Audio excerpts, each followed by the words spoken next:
Hello guys, kumusta na po kayong lahat? Gusto ko lang pong i-share itong video ni DP Sara nung nagkaroon po siya ng press conference. At gusto ko lang pong ipakita sa inyo yung naging reaction niya naging reaction niya patungkol dito sa naganap na Quadcom hearing ng Congress na kung saan pumunta po ang ating dating Pangulong Duterte. So, ito po yung kanyang reaction. Panoorin niyo po. Health-wise. So, you'll be okay. Ma'am, sorry, do you expect a fair hearing for your father sa Quadcom, Of ma'am? course not.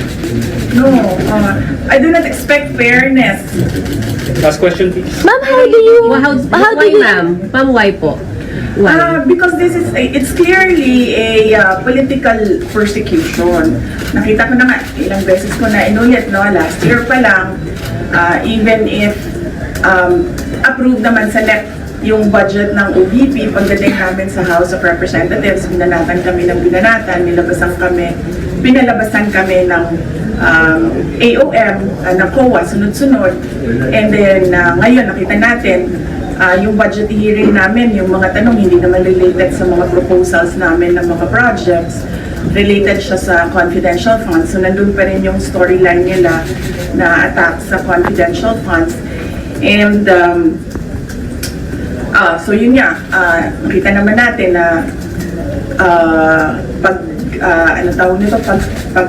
slash ng budget ng Office of the Vice President, at hindi lang yan, madaming naaapektuhan at madami ang mga tao na nakapalibot sa amin na hinaharas, pinapahirapan, mga ganon. But then again, sa akin, I'm a politician, it's okay with me.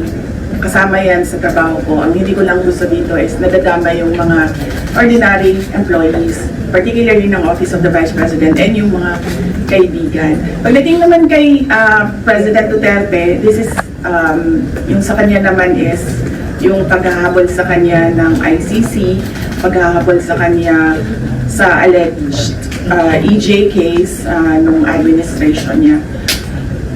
Bakit? Well, one would think siguro kapag hinahabol ka, meron silang gusto na mawala sa iyo. Do you worry about him? Considering his age, do you worry about the former president? Do I worry about the former president?